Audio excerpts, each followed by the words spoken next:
Last lecture हाँ चलेगा ना, थोड़ा पढ़ा लेता हूँ फिर। कौन लाने है उसको समझा दूंगा मैं बाद में। देखो लैम्डा क्या नाम था इसका? अरे बाप रे बाप, अल्लाह तौबा अस्तगफिर, मतलब शुरुआत ही इतनी अच्छी कर रही है तुम लोग स्टार्टिंग ही इतनी अच्छी कर रहे हो कि मेरा आगे पढ़ाने का एकदम मोराल अप हो गया मेरा एकदम। Lambda is wavelength also known as de Broglie wavelength, और क्या कहते हैं इसको? De Broglie wavelength associated with matter wave, है ना। इसके 1 2 3 4 5 फॉर्मूले निकाले थे हम लोग, है ना। पहला फॉर्मूला था h/p, ये कब यूज़ करना है? जब डायरेक्ट मोमेंटम दिया है। दूसरा h/mv, मास और वेलोसिटी दिया रहेगा। h/√2m/e(k), m is mass, what is e(k)? Kinetic energy, particle की kinetic energy.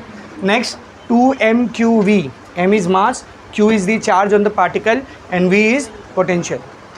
And last one is 1.228/√v in nanometer. This v stands for potential difference, but this formula is only valid for electrons, no other particle. ये formula खाली हम लोग electrons पे लगा सकते, दूसरे particles पर नहीं लगा सकते। समझ में आ रहा अच्छे से क्या बोल रहा हूँ? ठीक है ना। कुछ डेटा और है जो आपको पता होना चाहिए आपके 11th स्टैंडर्ड से, ठीक है ना, तो आपको न्यूमेरिकल में आसानी होगी। कौन सा डेटा है सब लोग बोर्ड पर देखेंगे। सबसे पहला है mass of electron, mass of electron we can write it down as me। क्या लिखा मैंने इसको? me। बताया ना मैंने लास्ट टाइम, है ना। कितना होता है बोल? 9.1 × 10⁻³ kg। दूसरा है मास ऑफ प्रोटॉन, बात नहीं, मास ऑफ प्रोटॉन, इसको लिखते हैं mp, mass of proton. Value of mass of proton is 1.672 × 10⁻27 kg। You have to remember these data. ये सब डेटा बेसिक डेटा है जब आप पार्टिकल, सब एटॉमिक पार्टिकल्स के बारे में पढ़ रहे हो, तो इतना तो आपको पता ही होना चाहिए, वरना पढ़ो ही मत, ऐसा है। समझ में आ रहा है? Mass of proton is 1.672 × 10⁻27 kg। Mass of neutron,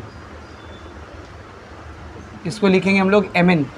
it's value is 1.675 × 10⁻27 kg। तो तीनों सब एटॉमिक पार्टिकल के मास आपके सामने, इलेक्ट्रॉन, प्रोटॉन और न्यूट्रॉन। कुछ नोटिस कर सकते हो आप इसमें? What can you notice? Proton और न्यूट्रॉन का मास सेम ही है, ऑलमोस्ट क्या, एकदम 99.9% सेम ही है, 1.67 to 1.675। तो we can say mass of proton and mass of neutron both are equal. Proton neutron का मास क्या होता है बेटा? सेम। हाँ, अगर बहुत ज़्यादा डिटेल में अगर कोई आपसे पूछ ले कि नहीं मुझे जानना है कौन सा वाला भारी है, तो neutron is slightly heavier than proton. Neutron proton से थोड़ा सा हैवी होता है। Now compare the mass of electron with this. Electron का मास इसके साथ कंपेयर करो। इसमें 10 का पावर कितना है? -27। -27 मतलब 0 पॉइंट के बाद 27 0 रहेगा, करेक्ट है। इलेक्ट्रॉन के मास में कितना है? 10 का पावर -31, 0 पॉइंट के बाद 31 0 रहेगा। कौन सा नंबर बड़ा रहेगा, कौन सा छोटा? 31 0 वाला या 27 0 वाला? 27 0 वाला नंबर बड़ा रहेगा और 31 0 वाला नंबर छोटा। छोटा नहीं, छोटा बोलेंगे तो तौहीन हो जाएगी, बहुत छोटा रहेगा, इतने ज़्यादा एक्स्ट्रा जीरोज़ है ना उसमें। समझ में आ रहा है अच्छे से?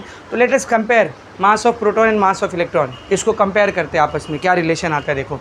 मास ऑफ प्रोटॉन को मास ऑफ इलेक्ट्रॉन से कंपेयर कर रहा हूँ मैं। Whenever I say comparison you should hear it as a ratio. Comparison मतलब रेशो। तो mass of proton upon mass of electron, कितना है मास ऑफ प्रोटॉन? देख 1.672 × 10⁻27 and what is mass of electron? 9.1 × 10⁻31। इसको सॉल्व करते हैं, ठीक है ना। आपको सॉल्व करने की ज़रूरत नहीं, मैं डायरेक्ट बताता हूँ। वैसे भी ये याद नहीं रखना है आपको, ठीक है। जो याद रखना है वो बताता हूँ मैं आपको।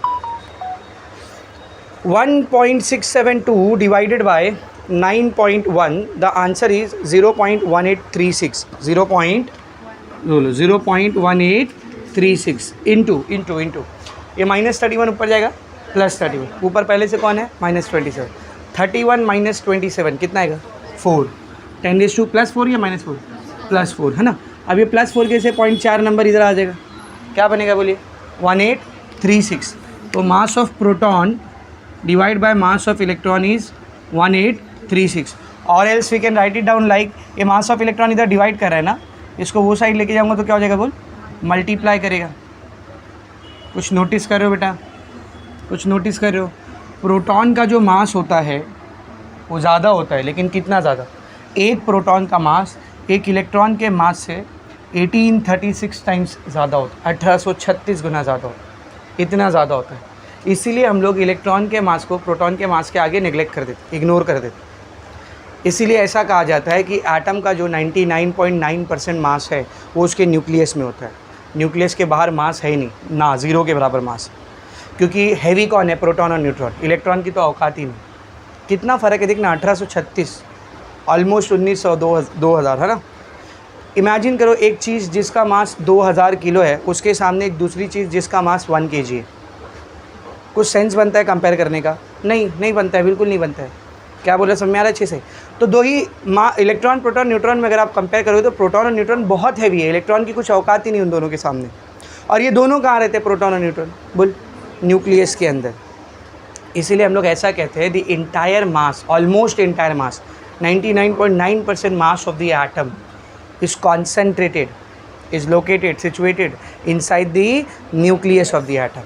आउटसाइड द न्यूक्लियस, ऑर्बिट जो है, ऑर्बिट, उसमें ऑलमोस्ट कितना मास होता है? नेग्लिजिबल मास, ज़ीरो मास है, समझो ऐसा। समझ में? अगर आप एटॉमिक यूनिट में बात करोगे ना, तो हम लोग प्रोटॉन का मास लेते हैं 1 U। यू याद है? You, unified mass unit. हम लोग प्रोटॉन का मास लेते हैं 1 U, न्यूट्रॉन का भी मास लेते हैं 1 U, इलेक्ट्रॉन का लेते हैं 0 U। इतना लेते हैं, यानी इलेक्ट्रॉन का मास लेते ही नहीं हम लोग प्रोटॉन और न्यूट्रॉन के सामने। क्यों नहीं कंसिडर करते, समझा ना? तो ये इतना डेटा आपको पता होना चाहिए। इसके अलावा दो चीज़ें और जो आप ऑलरेडी जानते हो, इधर देखेंगे, चार्ज ऑन इलेक्ट्रॉन कितना होता है? चार्ज ऑन इलेक्ट्रॉन बोलो। चार्ज ऑन इलेक्ट्रॉन होता है -1.6 × 10⁻19 कूलम। इसी को तो ई भी बोलते हैं ना। और चार्ज ऑन प्रोटॉन कितना है वो बोलो? चार्ज ऑन प्रोटॉन, प्रोटॉन पे कितना चार्ज होता है? सेम, पर प्लस में, +1.6 × 10⁻19। यूजुअली हम लोगों को फॉर्मूले में जो Q की वैल्यू लगती है वहाँ पर हमको पॉजिटिव नेगेटिव से लेना देना नहीं होता, तो आपको ये वैल्यू याद रखनी बस।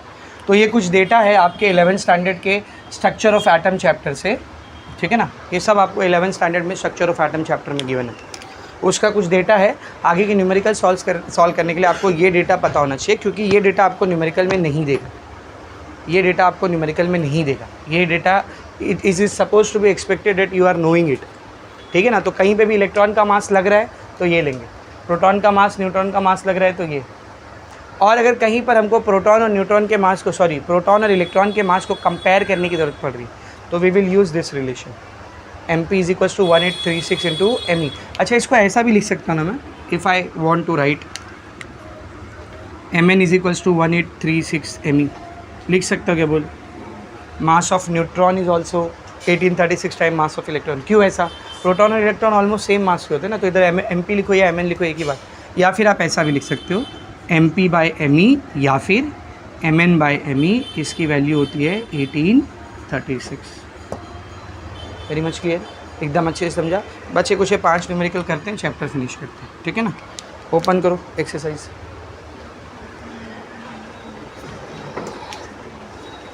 अच्छा, एक चीज़ ना नोटिस की जाती है, ये चैप्टर से जो न्यूमेरिकल आते हैं ना, तो ज़्यादातर मोस्ट ऑफ द केस में न्यूमेरिकल जो होते हैं वो इस पार्ट से आते हैं, मतलब डी ब्रॉय हाइपोथेसिस के पार्ट से आते हैं, ये लैम्डा वाले पार्ट से आते हैं।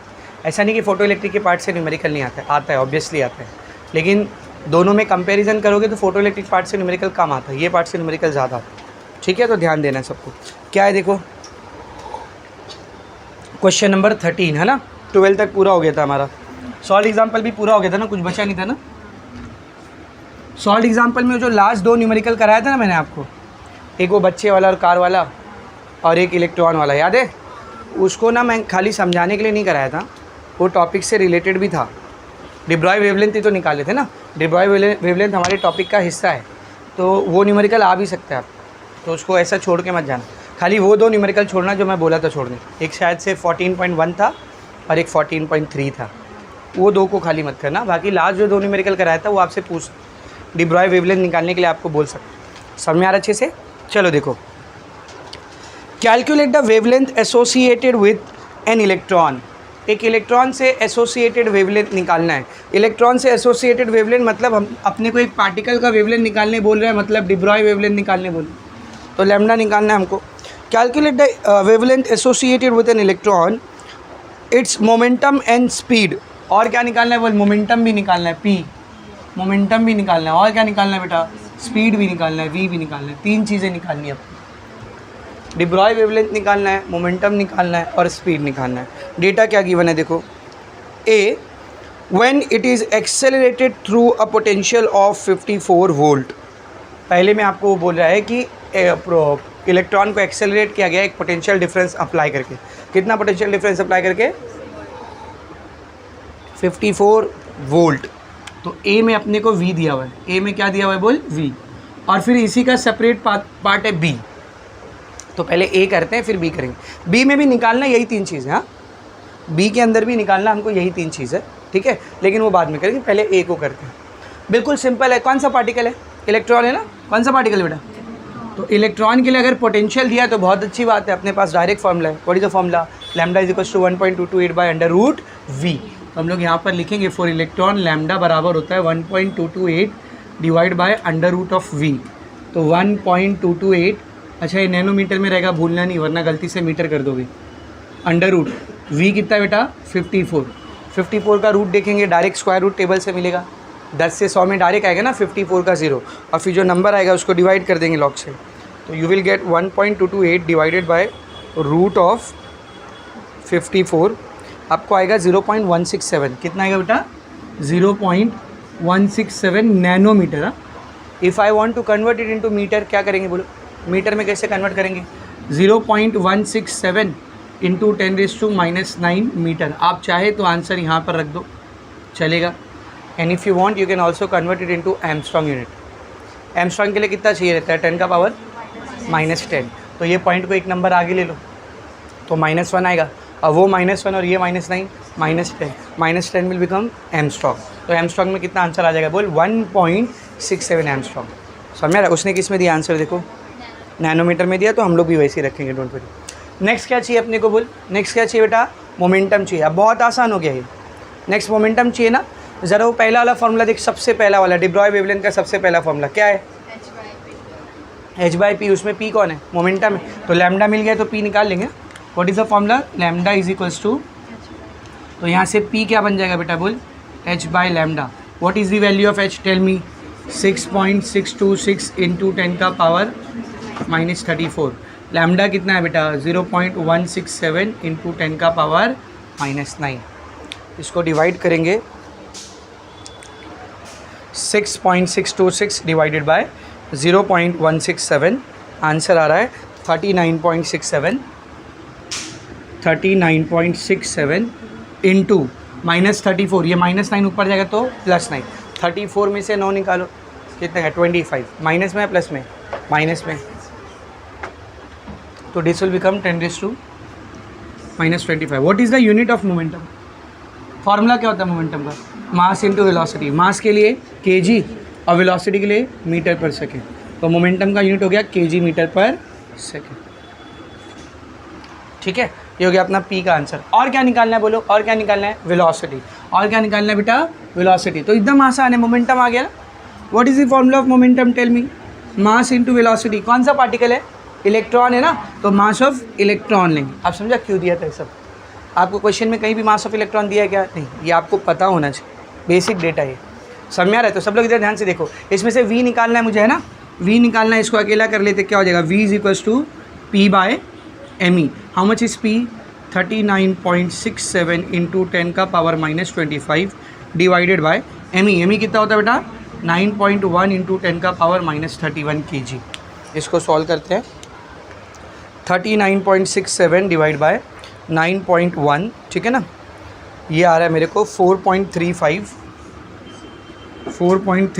इंटू 10 का पावर -31 ऊपर जाएगा +31 -25 10⁻+6, और स्पीड का यूनिट क्या होता है बोल, मीटर पर सेकेंड। ये हो गया ये पार्ट खत्म, समझा, आसान है। अब अगर आपको ये तीनों पूछा तो ये 3 मार्क्स का न्यूमेरिकल है, आधा ही पार्ट, हाँ, इतना ही, बी वाला नहीं, इतना ही 3 मार्क्स का है, क्योंकि आपको कितना डेटा निकालना है, देख 3 डेटा निकालना, 3 में से कोई 1 या 2 डेटा भी आ सकता है अकॉर्डिंगली। 1 डेटा पूछा तो 1 मार्क्स, 2 डेटा पूछा तो 2 मार्क्स, समझा।